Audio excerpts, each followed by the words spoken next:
Okay, this month we're going to do these minis. Yeah. Is this what we're calling it? Yeah, minis. Mini little conversations. Which means less of you talking.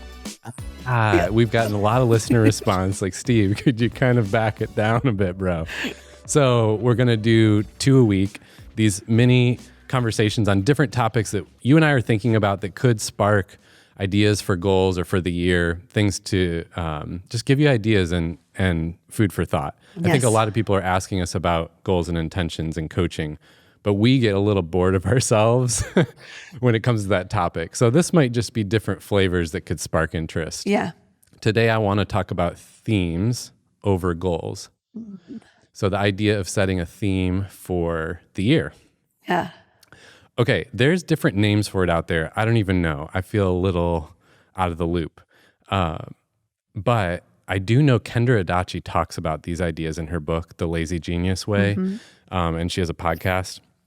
I'm always annoyed because Ashley is like telling me some great things. Yeah, did you hear what Kendra said? Yeah. I'm like, yes, I've been talking about this idea for years. Everybody loves the way she says it. I have to give it to her. Like Kendra Adachi, she says things in a really nice, sticky, easy to grasp way. Yeah. But the idea is just to have one theme that is your theme for the whole year. Something that is a goal, that's an area you want to grow in, improve in, whatever.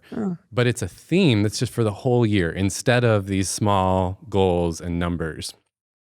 So, for example, mine last year, well, I cheated and had two. Overachiever.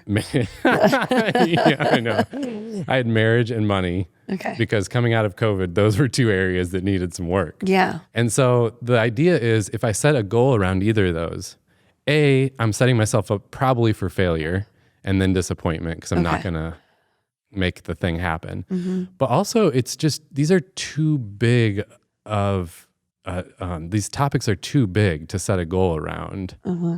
And then it's just going to feel impossible to accomplish it. So instead making it a theme for the year, it gives myself grace and breathing room. Like, no, I'm just going to be focused on it throughout the year. And what that happens is it like elevates my consciousness to be looking out for opportunities to grow in those areas. Yeah. So, it's like I started listening to podcasts and reading books on the topics. Mm-hmm. My brain would literally notice opportunities like, oh, there's an idea, or it would come up in conversations and I kind of tune in. And so both of those topics were things that like I took lots of little steps throughout the year. You did. Not necessarily planned, but just things that would come up or little steps. And now I look back at the year, I made a ton of progress in those areas compared to the previous years just because it was a focus theme. Mm-hmm. It feels much more tangible. Yeah. Yeah, or in the workplace. Not overwhelming. It's not overwhelming because there's nothing you have to accomplish. Yeah. You're just thinking about it. Well, how do you actually keep it in front of you?